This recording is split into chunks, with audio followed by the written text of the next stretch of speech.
Hey guys, tonight we're slipping back into the cold, damp shadows of the medieval world. Picture this, it's still dark outside, the kind of dark that feels heavy, like it's pressing against your eyelids. You're not in a cozy bed, but in a sagging straw mattress stuffed with dry grass, feathers, and unfortunately, more than a few bugs. A mouse scuttles near your ear. The air smells of ash, sweat, and yesterday's turnip stew. There's a fire, but it's long since died down.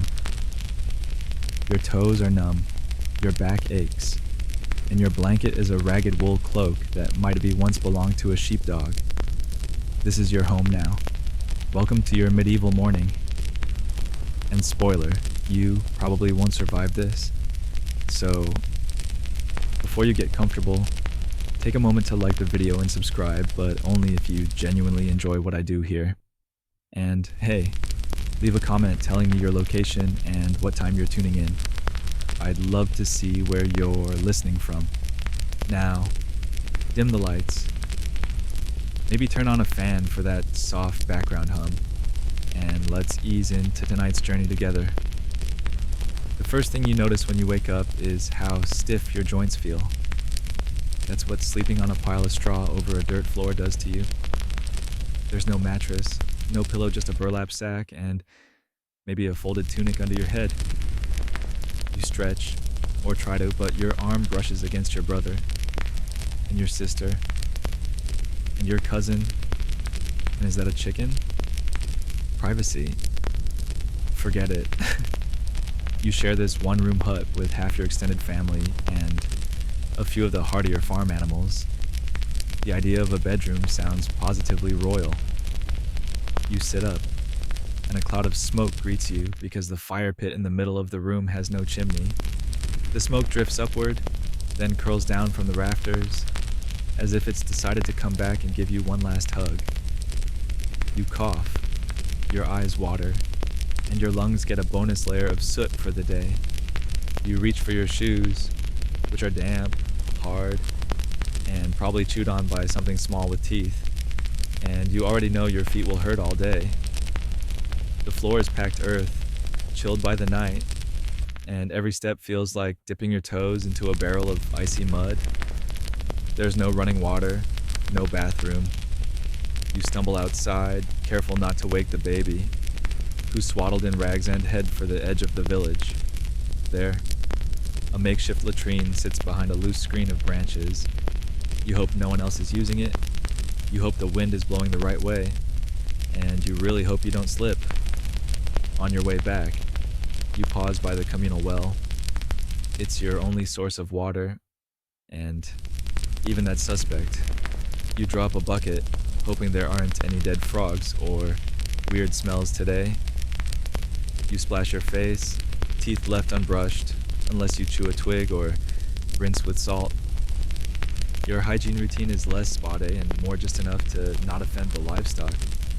Back in the hut, your mother is trying to coax the fire back to life. She uses straw, twigs, maybe a dried cow patty or two. You cough again. The baby's crying now.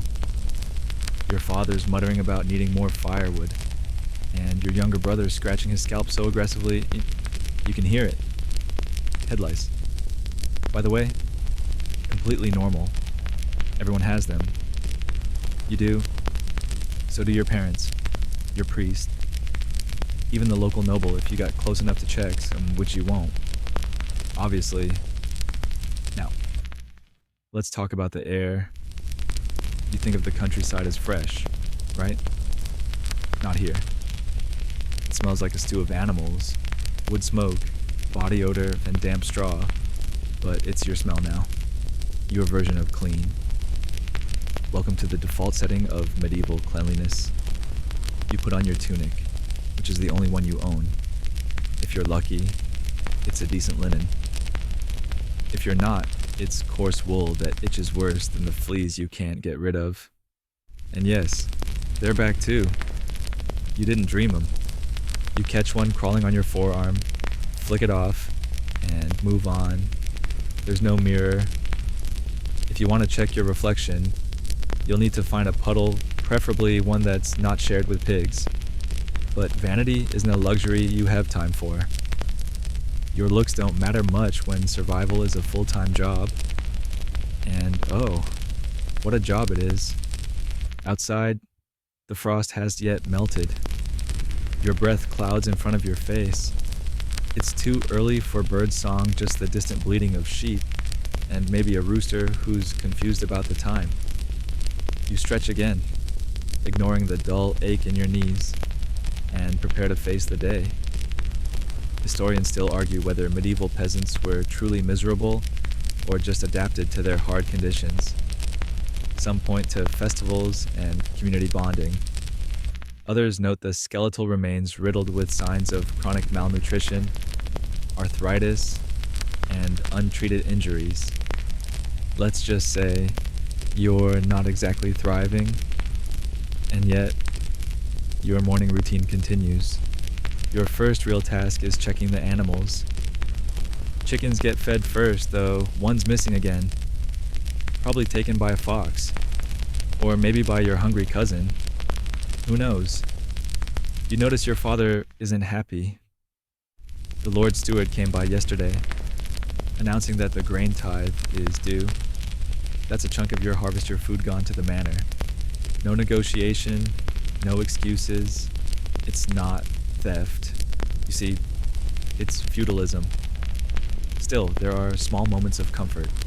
Your sister hums a tune while mending a sock.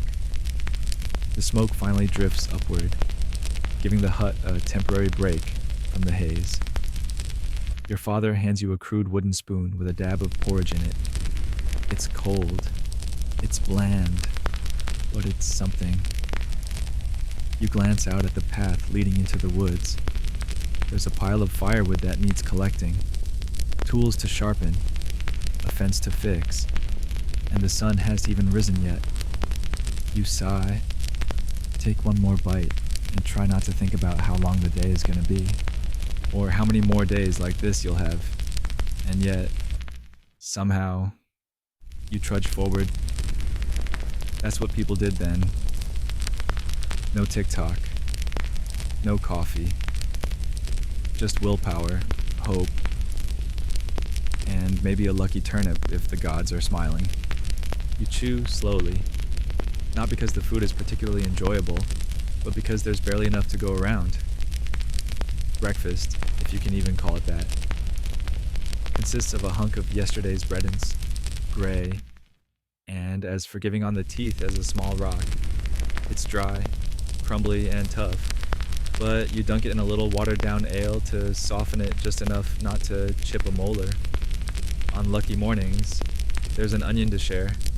One onion for the entire family. You pass it around like it's treasure, each person biting off a layer or two, eyes watering from the sharpness. There's a tiny pat of cheese on the table, but that's reserved for the baby. No one complains. A healthy infant is the family's insurance policy. You need all hands functional to survive the season. There's no meat.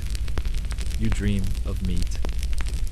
Sometimes you even dream of bacon sizzling on a skillet, only to wake up to the sound of your stomach grumbling and someone snoring directly into your ear. The pigs, they're too valuable to eat. They're more like walking bank accounts, with the added feature of occasionally eating your trash. You sit on a wooden stool that wobbles dangerously with each shift of your weight.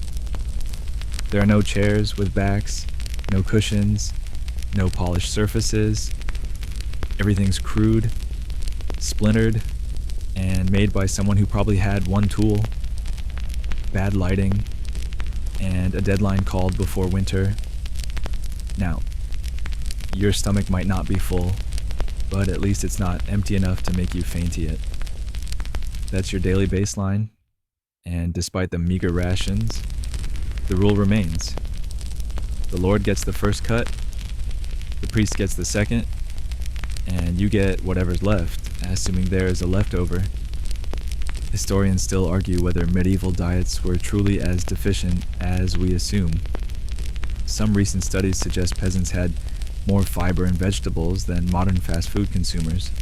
But one thing's clear: famine wasn't rare, it was expected. You don't ask if the crops will fail, you ask when. After scraping your bowl clean with a crust of bread, you help your mother gather up the bowls and wipe the table down with a rough cloth, possibly made from an old tunic. Nothing is wasted, cloth is expensive, even rags are patched and repurposed until they're more whole than fabric. If it holds shape, it's still good. Next, you gear up for the fields. And by gear up, we mean you pull on the same coarse wool cloak you've worn for the last 4 winters. It smells permanently of smoke and sheep. Your father hands you a hoe. The wooden handle polished smooth by decades of sweaty hands. The blade's a little loose, a little rusted, but it does the job sort of. You glance at your feet. Your shoes, if you have them, are basically leather slippers tied with strips of cloth. No soles, no arch support, and if it rains, prepare for squelching. Most days, you go barefoot. It's not bravery, it's just reality. You'll build up calluses eventually.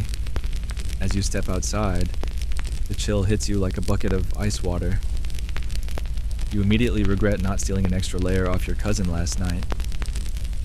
The sun is rising behind the hills, casting a weak, sleepy glow over the frost-dusted fields. You squint, adjust the strap of your satchel, and start walking. The field is a half-mile away, and the walk is uneventful except for the part where you nearly trip over a sleeping dog and a pile of manure. The dog doesn't move. The manure definitely does. You scrape your foot on a rock and sigh. The tools for your workday are primitive. Most are carved from wood, bound in iron, and handed down like family heirlooms. The hoe you're carrying was probably used by your grandfather, and it shows. You wonder if it will survive another season. Then again, you wonder if you will. Reaching the fields, you're greeted by a handful of other villagers already at work. No one talks much in the morning. The clink of tools and the occasional grunt is your entire soundtrack. You find your row and start hoeing. The soil is stubborn, wet and sticky in some spots, dry and cracking in others. Your job is to turn it, dig small furrows, remove stones, and keep the weeds from choking what little grain dares to grow. You work by hand, no plow, no mule, no mercy. The sun hasn't even reached the top of the trees, and you're already sweating through your tunic. And the best part? None of this food belongs to you. It's the Lord's land, the Lord's crop, the Lord's storage barn. You're allowed to eat only what you're given, which on feast days might mean a generous bowl of pottage. On fast days, thin broth and a prayer. You pause for a moment and look around. The village elder is muttering about moles again, claiming they're cursed creatures sent by a rival village. A younger boy swats at a bee and smacks himself in the face. A girl nearby sings under her breath, something cheerful and out of place. A few fields away, someone's yelling. A sheep has gotten loose again. It's always that one sheep. You wonder if it's possessed somewhere deep in your tired mind. You remember a rumor. A man from a nearby village tried to escape his lord's service, ran off to the forest to join outlaws. They say he lives in the woods now, eats what he kills, and never pays taxes. Sounds like a fairy tale or a death sentence. There's a kind of rhythm to it all. Dig, clear, sigh. Your hands blister, your knees pop, your back complains with every twist, and yet, somehow, it's almost meditative in a this is your entire life now kind of way. Now, here's a quirky little tidbit. Some medieval peasants believed that if you worked in silence for too long, mischievous spirits would whisper bad thoughts into your ears. So now and then, someone claps or sings or tells a crude joke not for morale, but to ward off invisible troublemakers. It doesn't really help with the work, but it breaks up the monotony. By midday, your stomach reminds you it's still not full, but lunch is just a crust of barley bread and maybe a leek if you were smart enough to grab one this morning. You sit under a tree with the others, gnawing silently, trying not to think about how many hours remain. You think about the seasons, how autumn means harvesting nonstop until your fingers bleed, how winter means huddling indoors, praying the rats don't eat the grain, how spring means planting in mud, and summer brings heat, bugs, and a whole new wave of exhaustion. And you wonder, is this what every day will be? Is there more to life than this endless loop of toil and ache? Probably not. By the time your lunch break is over, not that gnawing on a wilted leek under a tree truly counts as a break. You're already feeling the weight of the day. But the field isn't going to weed itself, and the Lord certainly isn't going to swing a hoe. So you get back to it.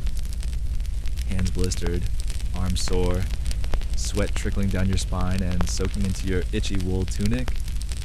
You're assigned to the worst corner of the field, the one with the stubborn roots and rocks big enough to sprain an ankle. Your hoe catches on one of those roots, jolting your shoulder. You mutter something unholy under your breath and keep going. As the sun climbs, the heat becomes less of a gentle warmth and more of a suffocating presence. There's no sunscreen, and while crocodile dung mixed with olive oil might have been an ancient Egyptian method of sun protection, you're not quite that desperate yet. Instead, you just burn. Your skin turns red, tight, and itchy. Tomorrow, it will probably peel. You accept this the way you accept splinters, bruises, and the smell of wet livestock as part of your new reality.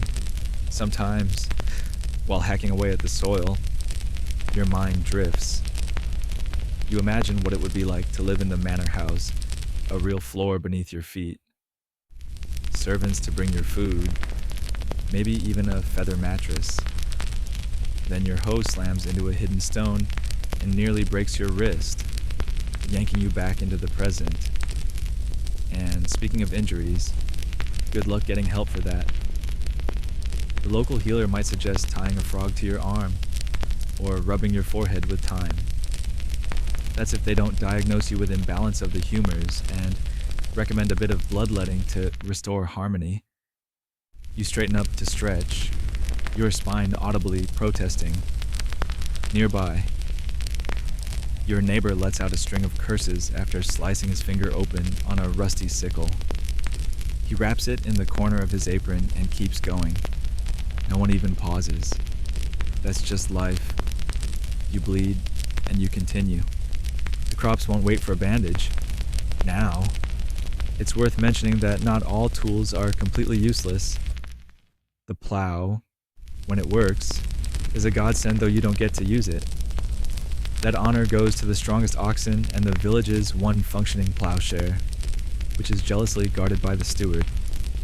You're on hoe duty, forever. Historians still argue whether the daily labor of peasants was as constant and backbreaking as it's often portrayed. Some records suggest that peasants had more feast days and breaks than modern workers, though let's not forget, those days off were usually filled with unpaid labor for the church or catching up on repairs.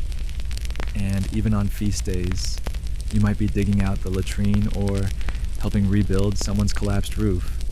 A holiday often meant just slightly less suffering.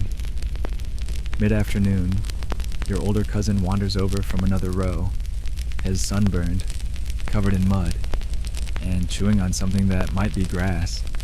You know, he says thoughtfully, they say if you plant your turnips under a full moon, they'll grow sweeter. You nod slowly, unsure whether that's actual folklore or just heat stroke talking. Either way, it's not like you can afford to plant extra turnips just to test it. You file it away in the growing catalog of maybe true wisdom your village passes around like it's sacred scripture. Around you, life continues in its quiet, grinding way. A small group of children chase a chicken near the edge of the field, their laughter sharp against the hum of insects. An old woman picks herbs in the hedgerow, muttering spells or prayers, depending on who's asking. Someone begins singing an old folk tune, and for a few fleeting seconds, the whole field feels almost peaceful. Then the steward arrives. He rides in on a skinny horse, wearing a heavy wool cloak dyed in the manor's colors, and is not quite a noble, but he's noble adjacent, and he makes sure you remember that. He announces that taxes are due, the grain tithe must be increased this season, and the Lord is graciously allowing everyone to contribute additional labor in lieu of coin. You bow your head and try not to roll your eyes. Quirky historical fact. In some regions, peasants were taxed not just in grain and labor, but also in items like beeswax, chickens, or even squirrel pelts. In one absurd case, a village had to supply the Lord's household with a specific number of snowballs during winter to be stored in a deep cellar. No one knows why, and historians still argue whether that's real or just medieval sarcasm preserved on parchment. By the time the steward trots away, his horse leaving little steaming reminders of its visit, the mood in the field has shifted. The work feels heavier now. It's not just the weight of the soilets, the reminder that no matter how much you give, it's never enough. You work until the shadows stretch long across the furrows, and someone rings the iron bell hanging from a crooked post near the village well. It's the end of the workday. Your muscles are jelly. Your hands are blistered, raw, and darkened with dirt. You drag yourself back toward home, already dreading tomorrow. On the way, you pass the Reeve the village official who reports directly to the manor. He's inspecting fences and checking off names on a slate tablet. You nod, and he grunts. You wonder how he landed that job. Probably born into it, like everything else in this world. Your station is fixed. You live, work, and die in the same few square miles. Upward mobility, that's for saints and storytellers. And yet, you survive. That's the miracle. Not prosperity, not happiness. Just a quiet, stubborn act of survival. Day after day, back home. Your mother is stoking the fire again. She offers you a bowl of potages, watery stew made from root vegetables, old cabbage, and whatever weeds looked vaguely edible today. You sit on the floor and eat. The heat of the bowl warming your fingers as the fire begins to glow. You glance at the ceiling, just rough wooden beams blackened with smoke, and wonder if it might be nice to live somewhere with a roof that doesn't drip in the rain. Somewhere with glass windows, maybe, or at least ones without holes stuffed with straw. But the day is done. You've eaten. You're sore, dirty, and exhausted. And for now, that's enough. You wake before dawn again, not because you're refreshed, but because someone stepped on your foot while stumbling over you to reach the chamber pot. The fire's gone out overnight, of course. Smoke from last night's embers still lingers in the rafters, and the air is cold enough that you can see your breath. Your blanket has slipped off in the night, and your feet are like two icy bricks. You pull the rough wool cloak tighter and try not to think about how much you already hate today. Outside, it's foggy and damp. Your boots still wet from yesterday get squished with every step. The ground is more mud than soil, and the chickens have escaped again. You're too tired to care. The path to the barn is lined with manure, and not fresh, springy, innocent manure. No, This is the deep, fermented kind that clings to your shoes and sole. You do your best to avoid the biggest patches, but eventually you accept the inevitable and just stomp through it. Your job this morning, mucking out the pigsty, it's as glamorous as it sounds. The pigs snort and jostle each other, clearly offended that you're here in their space. The smell is indescribable, a mix of sour rot, sweat, and something aggressively unholy. You scoop muck into a wooden cart, your back protesting every time you lift. The cart creaks ominously under the weight, threatening to collapse and leave you ankle-deep in yesterday's dinner. Your hands are blistered from yesterday's field work. Today's shovel work doesn't help. You try to grip with your fingertips, but it's a losing battle. Eventually, you just grit your teeth and push through. Pain is background noise at this point. Suddenly, you hear shouting near the manor. You squint through the mist and see a group of villagers being ushered into a courtyard. It's tax time again, or worse, the corv. That's the unpaid labor you owe your lord. Today's task, road repair, or maybe clearing out the lord's fish pond. Either way, it means ditching your own work and spending the day doing someone else's for free. You trudge over, shoulders slumped. As you approach, the steward explains the job with the same enthusiasm someone might use to announce a surprise party, except the surprise is that you'll be hauling stones until your spine gives out. The Lord's Manor looms in the mist. You glance at the high stone walls and wooden gate. You've never been inside, of course. That's not for people like you. The most you've ever seen is the kitchen door. And even then only when delivering a bushel of turnips during the feast day preparations. Historians still argue whether the manor system truly bound peasants in complete dependency, or if there was more fluidity and negotiation between lord and serf than we tend to imagine. Some records show villagers pushing back, negotiating, even suing their lords. But that's not your reality today. Today, you dig. You join the work crew hauling stones from one end of the road to the other. The tools are inadequate, the task confusingly circular, and the mud is determined to swallow your shoes. One boy loses his balance and face plants directly into a puddle. No one laughs, no one helps. We've all been there. You take a moment to study the manor itself. The tower's high windows are made of glass, actual glass. You can't imagine what it's like to look through something that clear. Your own windows, if you can call them that, are just wooden shutters. Most villagers stuff cloth or straw in the gaps to keep out the wind, and forget seeing anything out of them once winter sets in. There's movement by the Great Hall. A pair of servants carry in baskets of something that smells suspiciously like roast duck. Your stomach growls. You remember your breakfast yesterday's bread and an onion, and suddenly you hate everything. You're jolted back to reality when someone tosses a shovel at your feet and yells for you to dig out the drainage ditch. You sigh, bend over, and get to it. Mud clings to your sleeves, and your back groans in protest. Here's a quirky detail for you. The term dung collector wasn't just a punchline, it was an actual job. Entire families made their living scraping human and animal waste from streets and yards, carting it off to be used as fertilizer. It wasn't glamorous, but it was essential.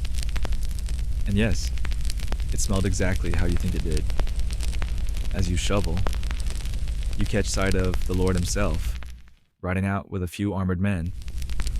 His horse is tall, sleek, and looks better fed than half the village.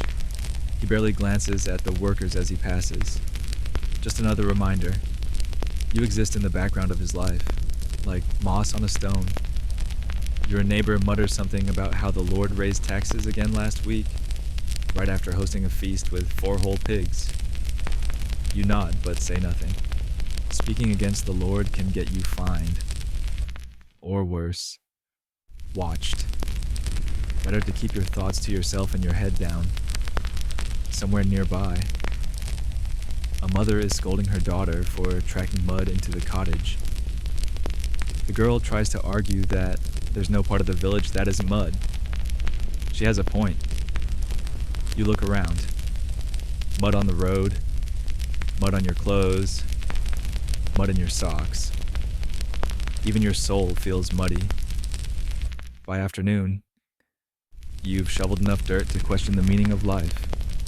The reeve announces a short break, which means you can sit on a log and chew on a bit of dried turnip. Luxury. You're startled by a procession coming up the path. Monks from the nearby abbey, carrying a reliquary and chanting in Latin. Everyone stops to watch. One monk raises a hand in blessing. The villagers cross themselves. You mimic them, even though you're mostly just fascinated by the fact that the monks have clean robes and don't smell like pigs. Historians still debate the power balance between the church and feudal lords. Some argue the church was the true authority in many villages, while others see it as a symbiotic relationship. Lords protected the church. The church blessed the Lord's authority. For you, it's just another layer of control, another obligation, another day where your labor is someone else's gain. Work ends just before sunset. You are told to return tomorrow. Same task, same mud, same aching limbs. You shuffle home, trying not to think about how much more dung you'll be hauling before winter. Inside the hut, your family is huddled around the fire. A pot of thin stew bubbles. Your youngest sibling holds up a carrot like it's a rare gemstone. Your mother tears a crust of bread in half and gives you the larger piece. You nod in thanks and sit quietly, too tired to speak. The fire crackles, the baby gurgles. Outside, a rooster crows far too late. You sigh and lean against the wall, staring up at the rafters, wondering if one of those chickens up there is laying an egg. If so, tomorrow's breakfast might be something worth waking up for. Evening stretches long in your village, and not in a leisurely, let's unwind with a book sort of way. There is no unwinding. There is only smoke, chores, and trying not to freeze. You are barely sitting by the hearth, sore from a day of hauling other people's mud. When the church bell rings again, an unmistakable clang that calls everyone to evening prayers, you groan softly. It's not optional. So you rise, legs stiff, pull your cloak tighter, and make your way through the slush toward the tiny stone church at the center of the village. The path is uneven, worn down by generations of trudging feet, and slick with mud and other things you don't want to identify in the dark. The bell continues its slow tolling, echoing across the foggy fields, calling in everyone like cattle. You join the quiet procession of villagers' men, women, children, even the limping elder who's only ever upright when there's a threat of eternal damnation. You pass under the crooked wooden arch and into the church's cramped interior. It smells of beeswax, wet wool, and centuries of breath. The walls are stone, cold and damp. There's no seating, just standing room and a few rickety benches.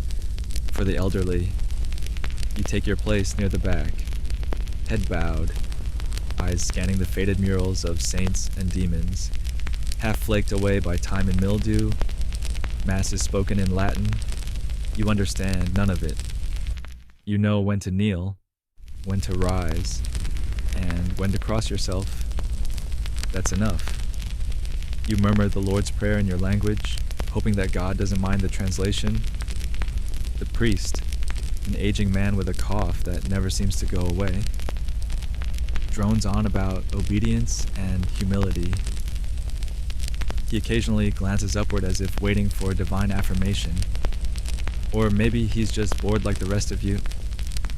Historians still argue whether medieval peasants were deeply religious or simply going through the motions. Some say faith was the one comfort they had. Others believe religion was more about fear than devotion, of sin, of the devil. of burning forever in a lake of fire. You, you just want the sermon to end so you can go home and maybe chew on something warm. Tonight's message is fire and brimstone heavy. The priest warns of temptation, of Satan lurking in everyday things, excessive laughter, idle hands, women who speak their minds. He warns that winter is a time of spiritual danger. The devil, apparently, loves long nights. You look around at your fellow villagers. Most are nodding solemnly. A few are asleep on their feet. One child is staring in wide-eyed terror at the depiction of a demon painted near the altar. You don't blame her, it's got horns, glowing red eyes, and it's definitely not anatomically accurate. Eventually, the service ends. The priest blesses you all and sends you back into the darkness, where you stumble through fog and sheep until you find your way home again. Your hut is dim, lit only by a few embers and the faint glow of moonlight through a hole in the roof. You settle in, legs tucked under your cloak, spooning the last of the pottage into your mouth. It tastes better now, or maybe you're just too hungry to care. Someone passes around a flask of ale weak, warm, but calming. You take a sip and lean your head back, staring at the ceiling beams, blackened and curved like the ribs of some giant beast. Outside, the chickens are roosting. A dog barks in the distance. Someone's goat is crying about something again. Probably nothing. But you still glance at the door. Later, as you prepare to sleep, your younger brother whispers something strange. "I heard the blacksmith's wife talk to a fox today," he says, and it answered her. You blink, too tired to form a response. He shrugs. Maybe she's a witch. The word hangs in the air. Superstition isn't just gossip here. It's a fact of life. You grow up with stories, some meant to scare, others to explain what science hadn't gotten around to inventing yet. There's a charm hanging by the door made of twine, bones, and dried herbs. It's supposed to ward off evil spirits. Your mother refuses to remove it, even when the priest frowns. A quirky detail. Villagers often smeared doorways with mashed up herbs and animal fat to keep out curses, or they buried horse skulls under floors to improve acoustics, or maybe just to freak out future archaeologists. Either way, you live among these traditions like they're part of the architecture. The fire is burned low again, so someone tosses in more dried dung. It sizzles and smokes. You pull your cloak tighter, trying to get comfortable on the straw-stuffed mattress. You can feel a stone underneath your shoulder blade, but you're too tired to move. As sleep begins to drag you under, you hear the church bell again, one last toll to mark the end of the day. It's the same every night, a soft, echoing clang that seems to say, you survived another one. You close your eyes and let the sounds of the village lull you rustling hay, creaking beams, the low murmur of your father whispering a prayer. You made it through another sunrise and another sermon. Your stomach isn't full, your back is screaming, and your boots are soaking, but you're alive. And in this world, that's all that really counts. You wake to the sharp bleat of a goat outside, followed by a child yelling something about a missing shoe. It's still dark, or maybe just the kind of cloudy morning where the sun can't quite be bothered. Either way, there's no point trying to sleep again, not unless you enjoy someone accidentally kicking you in the ribs while fumbling for their tunic. Today is market day. You've been looking forward to it all week, which, in medieval terms, means you're only slightly dreading it instead of entirely. After a breakfast of stale bread and hot water that's optimistically called broth, you gather what little you have to trade: a clutch of eggs, some turnips, a chipped wooden spoon, and a threadbare length of homespun linen that's been patched more times than you can count. You bundle it all in a woven basket, tie your cloak tight, and head off down the muddy road to the village center. The market is the closest thing your world has to excitement. It's noisy, chaotic, and smells like a mix of spices, smoke, sweaty humanity, and that one tanner who insists on airing his hides in public. If you're lucky, maybe you'll see a juggler. If you're really lucky, you won't lose your shoes, your goods, or your dignity. You arrive to the sound of shouting, clanging, and a chicken doing its best to escape someone's dinner plans. Stalls are nothing more than wooden planks propped on barrels or piles of stones. Merchants call out their wares, fresh eels, best onions west of the river, holy relics, guaranteed miracles, and buyers haggle loudly over everything from salted fish to beeswax candles. You clutch your basket a little tighter. Bartering is a delicate art. You're not just trading goods, you're managing relationships, old grudges, and whether or not the baker thinks your family smells funny. You approach a cloth merchant, offering your linen strip in exchange for a bit of dyed thread. He squints at your fabric, picks at it with suspicious fingers, and finally agrees after you've thrown in one egg and a compliment about his wife's pie. Next, you head to the blacksmith's apprentice. You've heard he might trade a cracked horseshoe nail for some root vegetables. You find him sneezing over an anvil and clearly not wearing enough sleep. The trade happens, barely. You wonder how anything gets done in this village when everyone's this tired. Historians still argue whether medieval peasants operated in full barter economies, or if coinage played a more central role than we assume. Some towns had bustling monetary systems, while others survived on reputation, favors, and eggs. In your village, coin is a rumor. You've seen one once, a copper penny so old it barely had a face left on it. The man who owned it kept it in a leather pouch and only brought it out to impress visitors. While moving through the crowd, you pass by a man in flamboyant robes selling tiny cloth packets marked Dragon's Breath. You pause. He gives you a wink and whispers, "It's ground mustard seed. Clears the humors, cures melancholy." You smile and keep walking. You're not about to waste a whole turnip on powdered hope. You stop near the well to rest your feet. A couple of local children are attempting to sell magic rocks that they've painted with berries.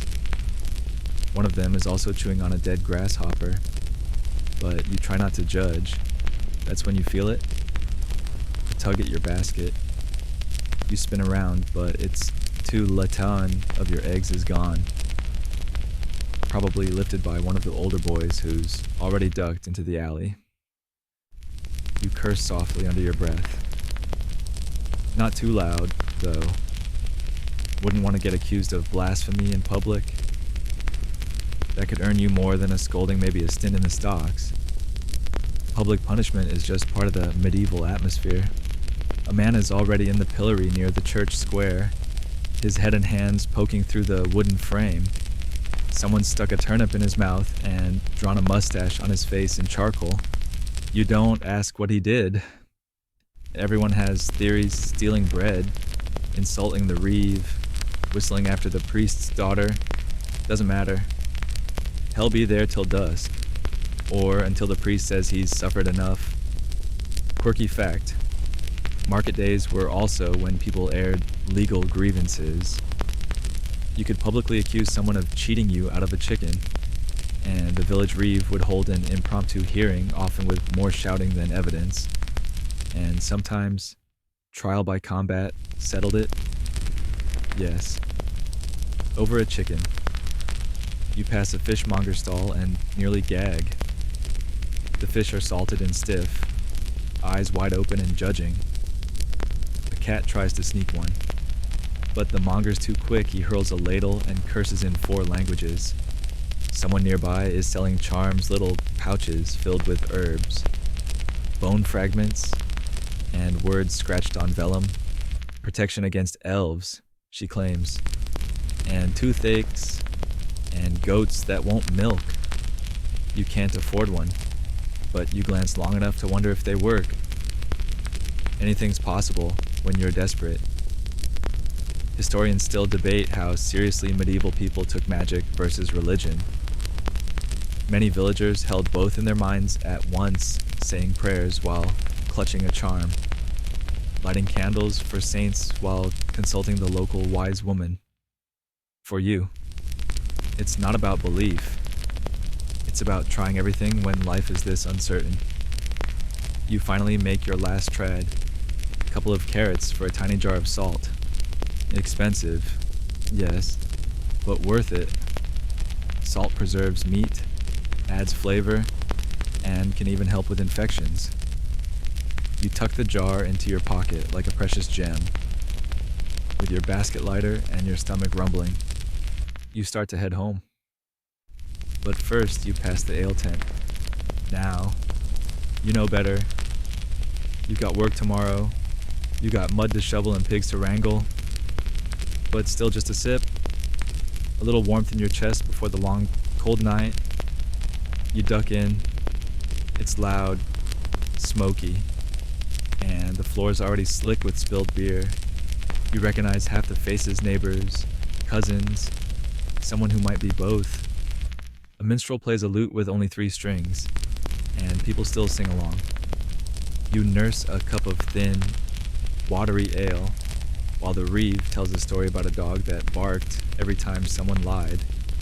By the end, the dog was hoarse, and the priest had moved to another village. You laugh genuinely for the first time in days. Then, ale finished, and mood slightly improved. You step back out into the fog and begin your slow, muddy walk home. Night has properly fallen by the time you make it back to your hut. The mist hangs low over the fields, curling around your ankles like something alive. It's quiet too, quiet. The kind of quiet where every snap of a twig makes your neck tingle. You don't exactly believe in ghosts, but you also don't not believe in them. After all, there was that one time the Reeves dog wouldn't go near the old well for weeks. Inside, the hut is dimly lit with the last of the fire's glow. Your mother is patching a hole in someone's sock by candlelight. Your younger brother's asleep already, curled in a tight ball like a cat. Your father, as usual, is still outside somewhere, probably fixing a fence or trying to keep the pigs from escaping. Again. But you've been volunteered for the night watch. Not because you're brave, or strong, or reliable, no. Just because it's your turn. Every few nights, someone from the village gets stuck with the glorious task of staying up and guarding the livestock against poachers, wolves, or anything else that might try to steal what little you own. You wrap yourself in your cloak, grab a stick that could pass for a weapon if squinted at, and set off into the dark. The moon is high, a pale eye peeking through the clouds. Your boots squelch in the mud, the air damp and heavy. The village is quiet except for the occasional snort of a pig or the flap of wings in the chicken coop. The sheep are penned up, huddled together for warmth, their eyes reflecting your candlelight like tiny, judgmental stars. You settle onto an overturned bucket and begin the noble act of sitting very still while trying not to fall asleep. It's a lonely job. The cold seeps into your bones. You shift from one foot to the other, trying to keep the blood moving. Somewhere in the distance, you hear a wolf howl, or maybe it's a drunk villager. Either way, you grip your stick a little tighter. There's not much to look at, unless you're into a staring contest with cows. One of them watches you like it's got secrets. You wonder if it does, and then a rustle. You freeze. You hold your breath. It's just a rabbit. You think, possibly, hopefully. Still, you can't shake the feeling that something's out there. Your grandmother used to tell stories of witches that walked the woods at night, whispering curses and stealing milk from cows. She claimed one once tied knots in her hair while she slept, and that's why she tripped all day. As a child, you laughed. Now, you keep glancing over your shoulder. Quirky historical tidbit. People in your village leave out bowls of milk for good neighbors, a polite term for fairies, spirits, or whatever it was they didn't want to name aloud. Better to appease the unknown than provoke it. Some even hung bells on their doorposts to keep the devil confused. You don't have a bell, just your stick, which suddenly feels very inadequate. You walk the perimeter of the fence, occasionally poking at a suspicious bush. The pigs grunt but don't wake. The sheep snore, one of them farts loudly. You jump. This is fine. Everything's fine. You check the chicken coop. All accounted for. The one gives you a look like it's planning something. Chickens are weird. As the hours creep by, your mind begins to drift. You start talking to yourself. Softly at first, then louder, just to break the silence. You hum. You whistle. You recite the prayer to Saint Michael, the one that's supposed to protect against wickedness and snares. You skip a few lines. God understands. Historians still argue whether villagers truly feared witches or simply used the idea to explain misfortune. Sickness, spoiled milk. A withered crop easier to blame the neighbor with too many cats than admit that life is just brutally unfair. Eventually, your father appears, bleary-eyed and grumbling. "Go on," he says. "Get some sleep before the sun comes back." You nod, hand him the stick like it's a royal scepter, and shuffle back toward home. Your toes are numb, your eyes sting, and your brain is made of fog. You've officially survived your night watch. Back inside the hut, everyone's asleep. You step over your brother, kick something that meows, and finally collapse onto the mattress. It smells like feet, but you don't care. You close your eyes, heart still beating from the echo of imagined monsters, and then crack. A sound outside. You sit up. It's probably just a branch. Probably. Still, you grab your blanket and pull it over your head. Just in case. Morning creeps in not like a gentle sunrise, but like an unpleasant guest barging through the door. You wake up with your mouth dry, your nose stuffed with smoke, and a back that feels like it lost a fight with a cartwheel. You stretch if you can call a half-hearted groan and a shoulder crack stretching and try to rub the night watch from your bones. There's a draft sneaking in through the thatch again. You glance upward. Yes, the wind has definitely stolen another handful of straw from the roof. You'll have to patch that before the rain comes. But first, there's the tooth. You've had this ache for days now. What started as a dull throb is now a full-blown rebellion in your jaw. Your cheek feels swollen, your ear tingles, and chewing last night's bread was like gnawing glass. You press your fingers to the sore spot and immediately regret it. Time to visit the barber surgeon. Yes, that's one person. A man who cuts hair, bleeds patients, pulls teeth, and if needed lops off limbs. You never quite know which version of him you'll meet. But today you hope it's the one with a steady hand and fewer leeches. The clinic is a wooden shed near the edge of the village, somewhere between the pigsty and the dung heap. You open the creaking door and step into a room that smells of old blood, vinegar, and burnt rosemary, possibly to cover up the old blood. The barber greets you with a gap-toothed smile. "Toothache?" he says brightly, as if it's a treat. You nod, try not to open your mouth too wide. He motions to a stool. You sit. The stool is sticky. You decide not to ask why. He examines your mouth with a sharpened spoon. muttering to himself, yes, that one's got to go. Will it hurt? You ask, even though you know the answer. He laughs. Oh, quite a lot. And then he grabs the tool. It's a pair of iron tongs that look suspiciously like something used to pull nails out of barn doors.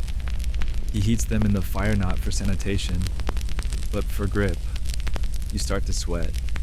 Historians still argue whether medieval medical practices were entirely misguided or simply doing the best they could with limited knowledge. Some techniques were surprisingly effective herbal poultices, honey as antiseptic, others less so, like trepanation, or applying hot irons to scare away disease.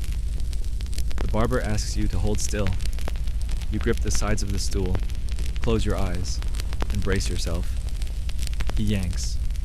White-hot pain explodes in your face. The room tilts. You make a sound somewhere between a scream and a goat sneeze. The barber holds up the offending tooth with pride, blood still trailing from its root. There we are. You can't speak. Your mouth is full of cotton and regret. He offers you a mouthful of ale and a slab of cloth to bite down on. Then he charges you 3 eggs and a handful of barley. You leave the shed with 1 fewer tooth, a spinning head, and a vow never to eat hard bread again, though you know that vow won't last past dinner. You stagger back through the village, cheeks swollen, muttering threats against your remaining molars. At least you're not alone. The blacksmith's apprentice is limping. He burned his hand yesterday and now smells like onion poultice. An older woman passes you holding a jar of live leeches. She nods at your face sympathetically. You nod back, or try to. The movement sends a jolt through your skull. There's comfort in shared suffering. You suppose.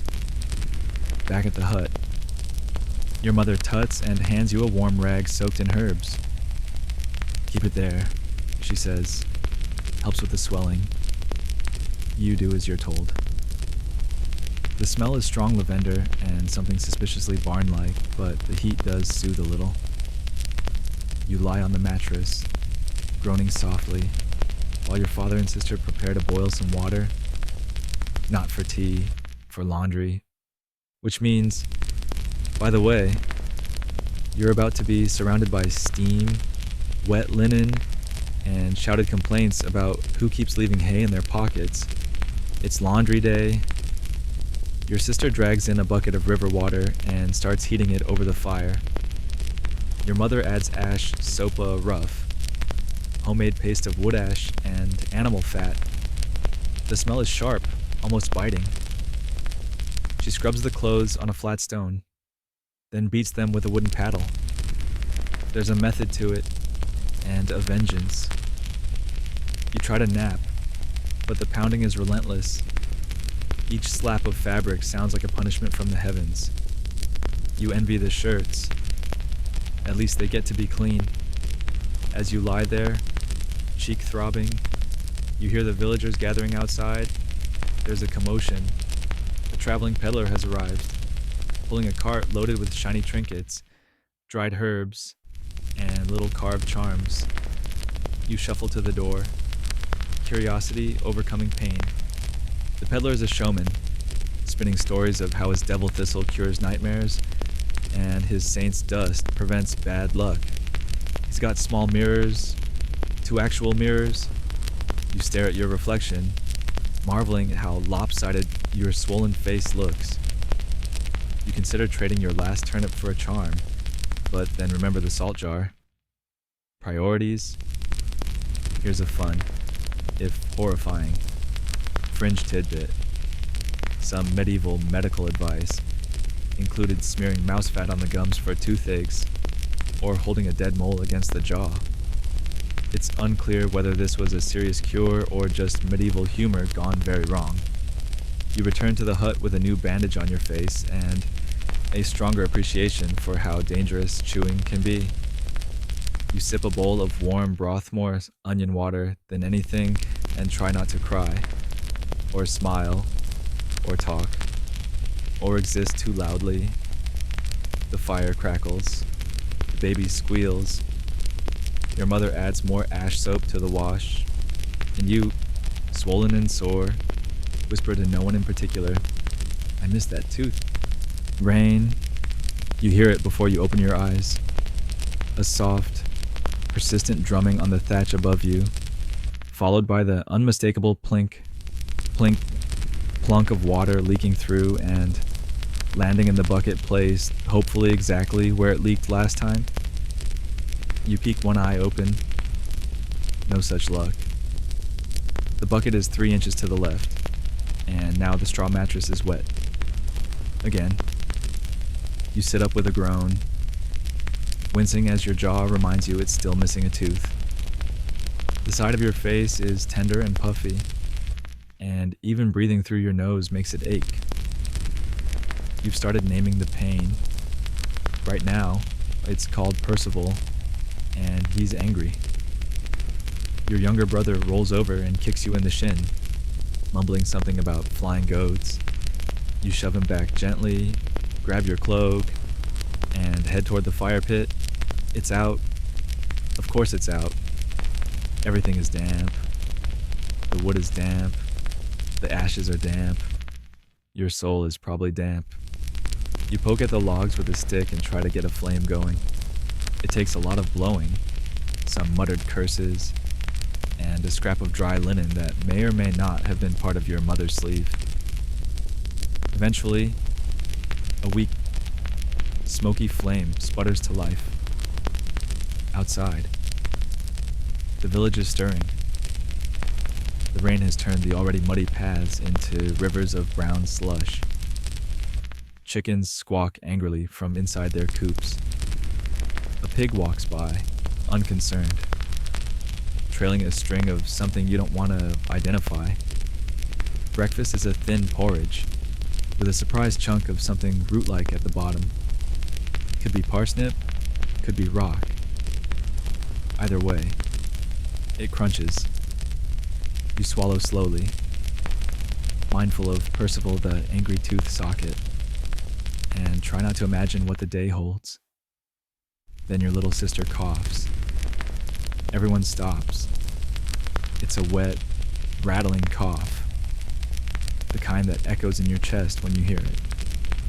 Your mother frowns. Your father doesn't say anything, but he goes to stir the fire harder, as if flames will drive sickness away. You know what this means. Your mother fetches her pouch of dried herbs, some mint, a few wilted bay leaves, maybe a bit of yarrow. She wraps them in a cloth and ties it around your sister's neck. To draw out the illness, she says. You say nothing, but you've seen this before. Sickness in the village spreads fast. There are no doctors, only healers, wise women, and the occasional traveling monk who suggests fasting and faith as your best medicine. The nearest proper physician is miles away, and likely won't see anyone who doesn't own land, money, or at least a clean tunic. Historians still argue whether medieval folk medicine was more superstition than science, but some of the herbs used, garlic, sage, horehound, have proven antibacterial properties. Others, like powdered emeralds or burnt hedgehog fat, were less helpful. You and your older brother go to fetch the healer. She lives near the edge of the woods, in a crooked little hut that smells of thyme and wet dog. She greets you with a grunt and immediately asks if the sick one has vomited yet. No, you say. But she's wheezing. Fever? Not yet. She nods, grabs a bundle of dried moss, and hands you a tiny pot of honey that's clearly been watered down. Boil this with water, make her drink, and keep the fire going. If she gets cold, she'll go fast. You thank her, hand over a chunk of barley bread as payment, and trudge back through the rain, water soaking through your boots. At home, the fire is roaring. Your father even added the extra loga rare luxury. Your mother is sitting beside your sister, stroking her hair. The charm around her neck has soaked through, trailing brown-green water onto her tunic. You boil the moss and honey. It smells faintly sweet, like wet hay with a touch of sadness. You spoon it into her mouth carefully. She drinks, barely. Later, she falls asleep. You wrap her in all the blankets you have, and then the roof groans. Literally. It makes a sound like a dying cow. You all look up just in time to see part of the thatch sag under the weight of the water. You grab a pot just in time to catch the drip. Your father mutters something about needing to fix it tomorrow, which means next week, which means whenever the rain stops and the pigs aren't loose. Quirky tidbit. Many medieval homes had thatch roofs that were home, not just to leaks, but to actual wildlife. Birds, mice, spiders, you name it. One 14th century anecdote describes a woman finding an entire beehive in hers. The upside? Free honey. The downside? Bees in your ears. The wind picks up. You wrap your cloak tighter. The fire sputters. Someone starts singing a lullaby in a low voice, not to soothe the baby, but the whole family. You lean against the wall and close your eyes, and then someone coughs again. This time it's you. Just once. Dry. Small. But enough to feel it. The heaviness in your chest. You say nothing. Not yet. You stare at the fire and let the warmth press against your face. Even as the rain seeps through the roof. Even as the wind howls at the door like a dog that wants in. The rain eases by morning, but everything remains soaked. The fields, the animals, your bedding, your bones. The entire village feels like it's been dunked in a cold stew. You step outside, your boots sloshing, and breathe in the sharp scent of wet earth mixed with the less charming notes of pig and smoke. Today, you've been summoned to the manor. Not as a guest, of course. You've been called to serve in the kitchens. You try not to groan aloud. It's supposed to be an honor working under the Lord's roof, helping with the preparations for his feast, but everyone knows what it really means. Backbreaking labor, long hours, and enough proximity to roasted meat to drive you mad. You put on your least tattered tunic, comb your fingers through your hair in a half-hearted attempt at grooming, and set off up the hill toward the estate. The manor rises above the village like a smug stone reminder of your place in the world. You've never stepped into the great hall itself. Today you still won't. Your domain is the kitchen hot, smoky, loud, and one good slip away from disaster. The kitchen is already alive with movement. Fires blaze in two hearths. A boy turns a spit loaded with a pair of unfortunate pheasants. A woman pounds herbs with a stone pestle. Someone's crying, either from onions or the head cook's temper. You are handed a cloth, a basin, and instructions that begin and end with scrub. So you scrub. Wooden trenchers, those flat plate-like slabs everyone eats off, must be cleaned of last night's grease. You use sand and a rag, scraping until your fingers burn. The smell of meat real, juicy, roasted meat makes your stomach flip. You haven't had anything more substantial than root stew in weeks. Someone brushes past you carrying a pie so large it could double as a wagon wheel. You inhale the scent, rich crust, spices, maybe apples, maybe rats. Hard to say, and you won't get a bite either way. That's the rule. You may prepare it, serve it, even carry it steaming to the Lord's carved wooden table. But you will never, ever taste it. Not unless you're caught stealing, and if that happens, it's stocks or worse. Historians still debate the exact quality of noble diets versus peasant diets. Nobles consumed more meat, more spices, more wine. Peasants got barley bread, leeks, and whatever hadn't gone moldy. But there were exceptions. Some well off villagers had gardens, chickens, even a goat, and sometimes you were lucky enough to steal a scrap. Today is not one of those lucky days. A servant barks orders in a rhythm that makes no sense. Onions there, trenchers here, pies gano, not there. Are you trying to die? You dodge a ladle. You stir a pot of bubbling sauce that smells so rich it feels criminal. You sweep ash off the flagstones. At one point, you are literally ordered to polish a carrot because the Lord likes shiny food. You comply. Here's a charmingly bizarre tidbit. One recorded medieval banquet featured live birds baked into paisanli to burst out when the crust was cut, to the amusement of guests. It's unclear whether the birds enjoyed it. You assume not. Your hands are burned, your knees sore from kneeling on stone, and your clothes now smell entirely of duck fat and panic. At one point, someone passes around a cup of kitchen ale weak, sour, and possibly mixed with dishwater. You drink it anyway. Hydration is hydration. The head cook, a terrifying woman named Annis, with arms like tree trunks, orders you to stand by the spit and keep it turning. The pheasants glisten now, juices dripping into the fire below. Your stomach lurches. You've only had a bite of cold bread today, and here you are, slow roasting nobility's lunch like a hungry ghost. You imagine, for just a moment, stealing a bite. Just a pinch of crispy skin. You picture Annis catching you and braining you with a ladle. You keep turning. Time stretches. The sun rises higher. The kitchen grows hotter. You're sweating through your tunic, your hair sticking to your forehead. A servant girl faints near the hearth. No one stops. Someone splashes her with water, then tells her to peel turnips. Eventually, the food is ready. Platters are arranged. Garnishes added sprigs of parsley, crushed nuts, sauces that smell of vinegar and cinnamon. You carry trays into the side hall.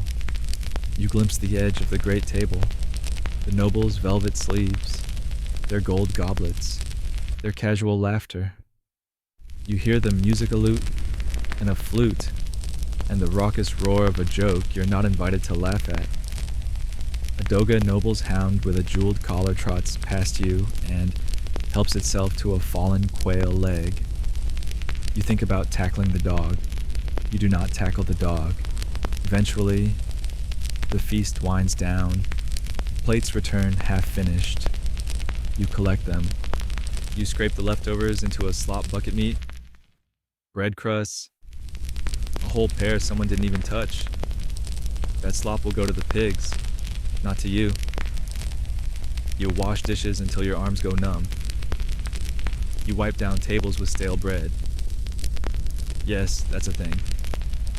Bread rags, and when the last goblet is polished and the last bone tossed, you're dismissed. Your reward? A slice of cold barley bread and the right to go back to your muddy life. You trudge down the hill, exhausted, furious, hungry. The manor glows behind you. The sky is beginning to darken. Your boots are soaked. Again. As you near your hut, the smell of someone else's dinner reaches you as a watery stew, maybe, or burnt onions. It's not pheasant, but it's something. You push open the door, greeted by the familiar sounds of coughing, baby babble, and the creak of your father's chair. You sit down on the floor, stretch your legs, and finally let your shoulders drop. You smell like a feast you never touched. And you still haven't eaten? The village square is buzzing when you step outside the next morning, not the good kind of buzzing, like a market day or a minstrel passing through. No, this is the uncomfortable, silent stares and hushed whispers kind of buzzing. You recognize it instantly. Something has happened. You follow the direction of everyone's gaze, and there, in the center of the square, stands the pillory. It wasn't there yesterday. and currently trapped in it is a young man you know of, Thatcher's son, barely older than you. His head and hands are locked through the wooden frame, his tunic stained, his face a mess of mud and shame. Someone's thrown a cabbage at him. Someone else is holding a rotten apple, weighing whether it's worth sacrificing to the cause. You approach cautiously, standing just close enough to listen to the reeve read the charges. Stealing from the Lord's granary. 1 sack of oats. That's it. A sack of oats. He doesn't deny it, just glares at the ground while the reeve lists off his penance. 2 days in the pillory, a fine his family can't afford, yes, and a reputation hell never fully scrubbed clean. You've known this boy your whole life. You've watched him chase pigs, climb trees, laugh during spring festivals. Now he's a criminal, and all for oats. Not gold, not jewels, just enough grain to feed his siblings through the week. This is justice in the Middle Ages, and it's not over. Later that day, the ducking stool is brought out. Now it's a woman's turn. She's accused of brewing ale too strong without permission from the ale tasteries. That's a real job and of selling it in secret. You watch as she's strapped into the wooden chair, hoisted over the edge of the pond, and slowly lowered into the murky water. Once, twice, 3 times. She sputters and coughs. The crowd chuckles, some nervously, others with real amusement. Her husband stands nearby, face unreadable. The punishment isn't just physical, it's humiliation. That's the point. Shame is currency here. It's how behavior is regulated, how fear is spread. Historians still argue whether public punishments like these were effective deterrents or merely performative spectacles. They often worked best in small villages, where everyone knew everyone and shame lingered like wood smoke.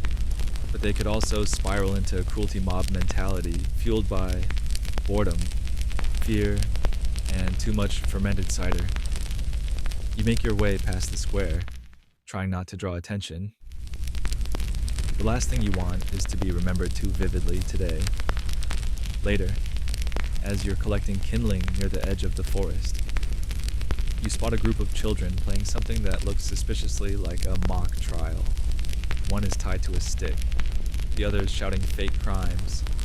She stole a turnip. One cries. She cursed the bread, yells another. They giggle and scatter as you pass. You shake your head, but you remember doing the same as a child, playing pillory, pretending to be punished, normalizing what you'll one day face. Back in the village, rumors are spreading like spilled ale. Someone claims the baker's wife has a 3rd nipple, sign of witchcraft. Obviously. Someone else says the priest saw a glowing figure in the woods and it wasn't divine. You don't know what to believe. At the church, the priest is preaching about sin again. This time, he's focusing on women who speak too loudly, boys who avoid church, and dreams that go beyond their station. It's hard not to take it personally. You glance at the altar. The crucifix above it is worn. The figure of Christ weathered smooth by years of smoke and candle wax. A single taper flickers nearby. You try to feel comforted. You try to feel anything at all. After the sermon, the priest speaks privately with a small group of elders. You overhear snippets, troubling signs, influence of the devil, visions in the hills. You don't know what they mean, but it's not good. It never is. Here's a curious detail for you. In some villages, bad weather, illness, or even sour milk could be blamed on someone in league with unholy forces. And once that idea took root, it spread fast. An old woman with a limp, suspicious, a black cat crossing the path, bad omen, a baby born with a birthmark, possibly cursed. Superstition isn't background noise here. It's policy. That night, as you huddle by the fire, your family talks in hushed voices about the thief in the pillory. Your father mutters that the Lord has grain to spare. Your mother shushes him. Your little brother asks what happens if he steals something. You don't have an answer. You lie on your mattress, staring up at the thatched roof. The shadows flicker with the firelight. Somewhere outside, a dog barks, or a fox, or something worse. You think about the woman in the ducking stool, her soaked clothes clinging to her, the cold sinking into her bones. You think about the Reeve, reading charges like a script he's recited 100 times, and you think about how thin the line is between accepted and accused, helper and heretic, innocent and humiliated. You wonder when your turn will come. Winter doesn't arrive like a postcard scene. There's no gentle dusting of snow, no cheery crackling of a fire beside a cozy window. No. Winter in your medieval village arrives like a blunt object to the face. It howls in through the cracks in your walls, creeps under your cloak, and sinks into your bones with a cruel sort of glee. The cold is constant, absolute. Not just outside, but inside your own home, where the fire fights a losing battle against the drafty walls and sagging thatch. You wake up to find your breath fogging in front of your face and a layer of frost on the wooden bucket beside your bed. The water inside it? Frozen solid. You pull your cloak tighter around you, tug your hood over your ears, and start moving. Because if you stop moving, you'll stiffen up like the sheep that didn't make it through the night. Outside, the world is white and gray and utterly still. Snow crunches underfoot, but it's patchy, mostly frozen mud, with puddles crusted over like old scabs. The trees are bare, their branches thin and sharp like fingers reaching for something they'll never catch. The sheep huddle together in the pen, their breath rising in little clouds. One lies too still. You poke it, nothing. You sigh, one less to worry about feeding, but also one fewer to shear come spring. You grab a bundle of sticks, light enough to carry but barely enough to warm a cup of water. Firewood is everything now. Families feud over fallen branches. The richer folk have stalks of oak and ash. You have pine cones and desperation. Back in the hut, the fire is sulking in the hearth, barely more than embers. Your mother adds some dry straw to coax it alive. It smokes. It protests. But eventually, it glows. Today's task is simple. Survive. There are no crops to tend, no fences to mend. The ground is frozen, the tools rusting in the shed, but surviving winter is its own full-time job. The roof leaks. The water freezes. The rats are bold. They eat anything not nailed down, including your shoes. If you're not careful, you hear a howl in the distance. You pause. Was that a wolf? Your brother hears it too. He stiffens. You both look toward the woods, but the fog is thick and the wind plays tricks. The priest says wolves are God's reminder to stay vigilant. You say they're hungry and fast. The village has had trouble with them before. Last winter, they dragged off a goat in broad daylight. The year before that, a child. No one speaks of it openly, but everyone remembers. Historians still debate how common wolf attacks were in medieval Europe. Some records describe terrifying encounters. Others suggest such stories were exaggerated, fueled by fear, religion, and the natural human tendency to blame monsters for what the cold already claimed. Regardless, when night falls, the fear feels real enough. You add what little wood you have to the fire and curl beside it, wrapping yourself in every layer of cloth you can find. Your toes are numb. Your fingers are cracked. You pick at a scab on your knuckle, watch it ooze a bit, and consider applying goose fat like your mother suggested. It's not just the cold that gnaws at you, it's the stillness, the long nights, the quiet that's just a little too thick. People go strange in the winter. They mutter to themselves. They stare into flames like they expect answers. Stories spread faster than fire sales of ghosts, of spirits that slip in through the smoke hole, of witches who travel in owl form. You know it's nonsense. Probably. You sip from a cup of something vaguely warm. It's a broth of onion peels and garlic, strained through a rag. It smells like feet and tastes like hope. Quirky detail. In some places, villagers believed burning certain herbs, rosemary, juniper, or dried sage, could ward off not just illness, but evil spirits. Your family throws whatever's on hand into the fire, hoping it works the same. Yesterday it was dried nettle.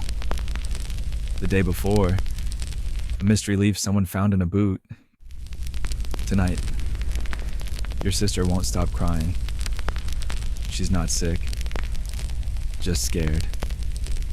The wind howls through the gaps in the roof. A shutter bangs loose on the hut next door. Your mother tries to soothe her with a story.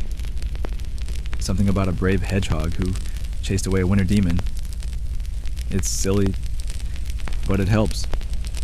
You lie back, eyes heavy, and try not to think about the cold, about the howls, about the baby your neighbors lost last week. They say it was sudden, quiet, the kind of death that doesn't wake anyone until it's already too late. The fire cracks, a shadow moves. Probably just your brother, but you glance over anyway. The wind groans, your breath fogs, and somewhere, not too far away, the wolves howl again. By the time the sun creeps over the horizon, what little of it is visible through the thick, gray winter sky, your sister's cough is back. Louder now. Deeper. Like something's rattling inside her lungs that shouldn't be there. Your mother has dark circles under her eyes and keeps pressing a warm rag to your sister's chest, muttering a prayer under her breath. Your father says nothing, just stokes the fire and stares at it like it might offer advice. Outside, the frost hasn't melted. Probably won't for days. Ice crusts the well, the path, even the thatch roofs. The whole village looks like it's been dipped in sugar. Sugar came with pneumonia. Rumors are spreading again. This time, it's not wolves or witches, it's plague. You first heard the whispers at the well yesterday. A peddler came through, stayed for exactly one night, and left before dawn. Said there was illness in the next town over. Said people were falling over in the street. Said black spots. Said swellings. Said death within days. Now the whole village is tense. Everyone's remembering last time. You were younger then, but you remember the fear, the quiet burials, the sound of bells tolling again and again. You feel fine, mostly a little tired, a little sniffly, but who isn't? You go to check on the animals. They're quiet, uncomfortably quiet.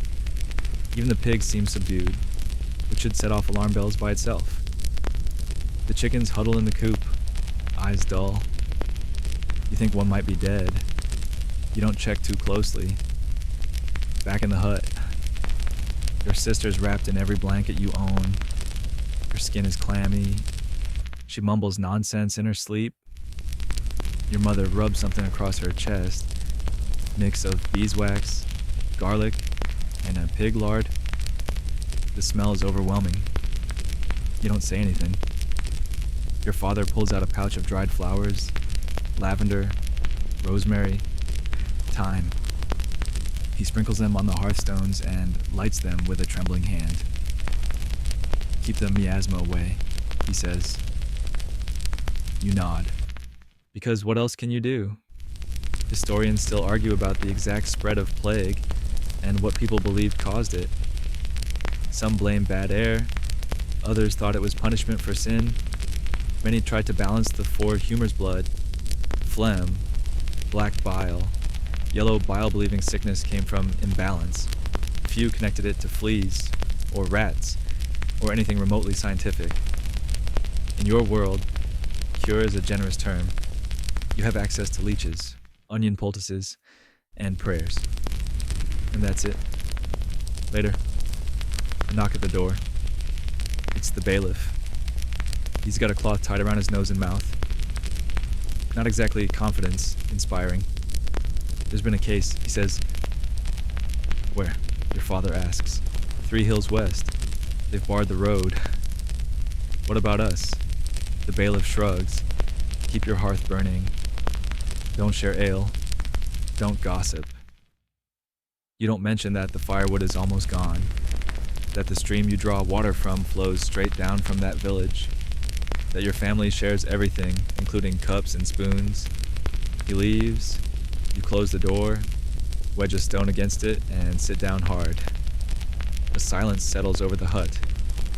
Not peaceful, dreadful. You eat dinner in silence. Boiled roots, a hard end of cheese, the last of the honey, just to coax your sister into swallowing. She's still burning up. She talks in her sleep now, calls for people who aren't here anymore. You try not to listen. You dream of rats that night, dozens of them, pouring from the roof, the floor, the walls. You wake with a shout, heart racing. It's still dark, still cold. You check your sister, still breathing, just barely. You grab a bit of cloth and press it to her forehead. She flinches. The next morning, someone's nailed a notice to the church door. No gatherings, no markets, no services. It's written in bad Latin and worse handwriting. But the message is clear. Stay home. Keep to yourself. Pray. You pass the healer's hut on your way to fetch water. She doesn't open her door. You call her name. No answer. The well is quiet. You draw water, trying not to touch anything. You hold your breath as long as you can, just in case. Quirky fact, during plague times, people stuffed herbs into the ends of long-beaked masks. Those masks to purify the air. Wealthier folk carried pomanders or orange peels soaked in vinegar. The poor, they burned rags and hoped. Back at the hut, your sister's worse. You don't say it aloud, but everyone knows. Your mother cries quietly into a cloth. Your father sharpens a knife he won't use. Your brother pretends to sleep, but his eyes stay open. You keep the fire burning. You boil more moss. You press her hand, and you wait. Because what else can you do? The village is quieter than you've ever heard it. No hammering from the blacksmith, no children shouting in the fields, no bleating of sheep being herded up the hill, just wind, and the occasional tolling of the church bell, slow, measured, one for each soul. Your sister hadn't opened her eyes in a day. The fever broke sometime in the night, but she's too weak to speak. Her breath rattles like dry leaves. Your mother won't leave her side.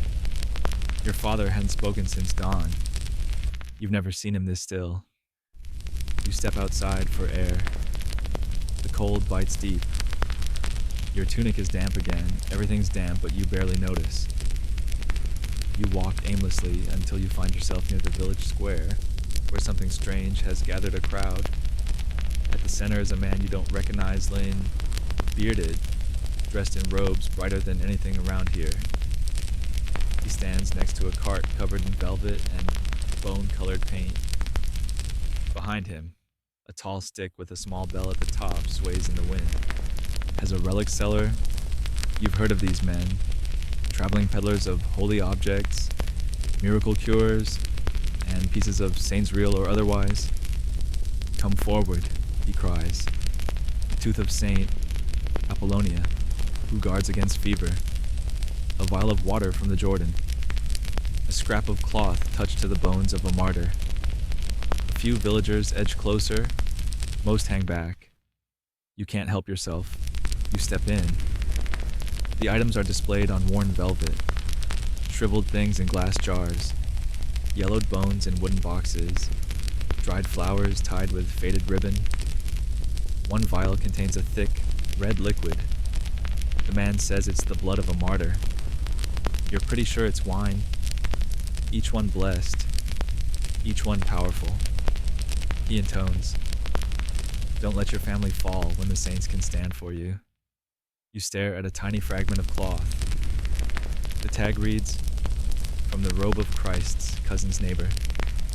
You blink. That's a stretch. But still, you look. Because desperation has no dignity. You ask how much for the tiniest thing, the simplest charm. He names a price, a silver penny. You don't have one. You've never even held one. You offer your belt instead. It's rough leather, handmade, the only one you own. He examines it, shrugs, and hands you a small wooden token painted with a red cross. "Keep it close," he whispers. "Faith holds where medicine fails." You leave feeling lighter and heavier at once. Historians still debate how many relics were real. Probably very few. By the late Middle Ages, Europe reportedly held enough splinters of the true cross to build a small cathedral. But that wasn't really the point. It wasn't the item that mattered, it was the hope. Back home, your sister hasn't moved. Your mother sees the token and clutches it like it might breathe for her. You hang it over the fire, just above the hearth. You feel silly, but not silly enough to stop. That evening, someone knocks on the door. It's the priest. He looks exhausted. His robes are wrinkled, his eyes are rimmed red. "I've come to offer blessing," he says. And to keep record, you step aside. He kneels beside your sister, murmurs prayers in Latin, sprinkles her with holy water from a clay flask. Your mother weeps silently. Your father watches the flames. When the priest is done, he opens a small ledger and dips his quill in ink. He pauses, then writes her name in a column labeled pending. You swallow hard. He offers to say mass outside. At sunrise, from the church steps. No entry, no gathering. Just prayer and wind and distance. You nod. After he leaves, the air feels thicker. The fire crackles. Your sister breathes. Your brother sits with his head on your shoulder, silent. And then someone remembers. It's Relic Day at the Abbey. A few times a year, the nearby monastery opens its gates and displays its most sacred items. Pilgrims travel for miles. Villagers sneak away. Miracles are rumored. The sick touch cloths to glass cases. The desperate kneel in the snow. You've never been, but tomorrow you might go, just in case. Quirky medieval note. Many abbeys claim to possess saintly remains fingers, ribs, even tongues. Some displayed entire bodies encased in gold. Others had more dubious relics. A feather from the Archangel Gabriel, a tear from Mary Magdalene, a flask of Jesus' breath. None of it could be proven, but proof wasn't the currency. Belief was. That night, you lie on your mattress, the charm clutched in your hand. Your sister sleeps. You pray not with words, but with longing. Because if she wakes tomorrow, maybe you will walk to the abbey and thank whoever will listen. And if she doesn't, maybe you will go anyway. Because when all else fails, walking towards something sacred feels better than standing still. Morning brings no miracle. Your sister is still. The kind of still that doesn't breathe, doesn't twitch, doesn't flinch when the cold creeps under the door. Your mother doesn't cry right away. She just sits, one hand resting gently on her daughter's chest, waiting for it to rise again. It doesn't. Your father stands in the doorway, his shadow long across the floor, his face unreadable. After a moment, he quietly walks outside. You hear the dull rhythm of his axe, cutting into frozen earth, preparing. You kneel beside your sister, brush a strand of hair from her forehead. She's still warm, but she's gone. There's no formal announcement, no bell rung, no black cloth on the door. In the village, people know. Word moves like smoke. You step outside, and someone across the square nods slowly. No words, just knowing. The burial will be today, because waiting means smell, and rot, and danger not just for the body, but for the soul, they say. You help prepare her. There's no coffin, just linen and a blanket she once claimed as her favorite. You wrap her in it gently, one layer at a time, hands numb, heart hollow. Your mother whispers a lullaby, half sung, half choked. It's the one she used to sing when your sister had night terrors. The words don't soothe, but the rhythm does. You walk in silence to the churchyard. There's no grand procession, just your family and two neighbors. The grave is shallow not for lack of love, but because the ground is frozen and the spade is dull. The priest meets you there, looking like he hasn't slept. He recites the prayer in Latin. His voice cracks halfway through, but he keeps going. He sprinkles a handful of dirt, requiescat in pace, and that's it. You lower her down, slowly, and cover her. The earth is heavy, cold, unforgiving. You place the red charm from the relic cellar beneath the blanket. Just before the final layer of dirt, a final kindness, a tiny hope. When it's over, no one lingers. The cold presses harder now. The wind has teeth. You return home. One body lighter, infinitely heavier. The fire's out when you arrive. No one bothers to relight it yet. Later that day, the steward comes by. He offers no condolences, just asks if the household will still be providing its spring labor quota. Your father nods without speaking. And just like that, the world keeps turning. In the days that follow, life reshapes around the gap. Your mother sits by the hearth more often, spinning wool but not watching it. Your brother speaks less, eats more. You take longer walks. You don't know where you're going. You just move, as if outrunning the silence. The church bell rings again 2 days later. Another death.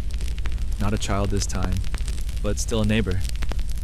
And then another, and then another. The priest stops updating the pending column. He simply writes the names now. By the end of the week, 4 new graves mark the churchyard. No markers, just mounds. And yet, everyone remembers who lies where. There's no talk of saints or relics now, just weather and wood shortages, and who's next? Still, the abbey sends word. A piece of the Holy Shroud will be displayed on Sunday. The monks encourage a pilgrimage, prayers, offerings, hope. Your mother won't go. Your father won't say, but you might. Just to see something golden, something quiet, something that isn't a shallow grave. And now, with the cold night pressing in and your breath rising in quiet clouds above your bed of straw, your body slowly unwinds from the weight of the day. The hearth glows low, the embers softening into a warm orange hum that flickers across the walls, gentle and slow. Outside, the wind has finally eased. The thatch above your head creaks less. The old dog stops pacing. Even the chickens seem to settle in the coop without a fuss. Everything, for once, feels still. The air smells faintly of smoke and wool and dried herbs tucked into the rafters. You shift beneath your thin blanket, your muscles aching in that deep, hollow way that isn't pain exactly, but the memory of labor. Layered into your bones, your hands, scratched and dry, curl close to your chest. You let your eyelids slip lower. There's nothing left to do tonight. The sounds of the village's soft footsteps, a snore nearby, the gentle crack of a cooling log fade into a lullaby of ordinary life. And for now, that is enough. No lords calling, no wolves howling, no sickness knocking at the door, just the breath in your chest, the quiet around you, the steady warmth of the fire and the feeling, however fleeting, that you made it through another day. So rest now. Let your breathing slow, your thoughts drift like smoke, and your body melt into the earth beneath you. You are here, you are still. And for tonight, that is all that matters. End of script. Sweet dreams.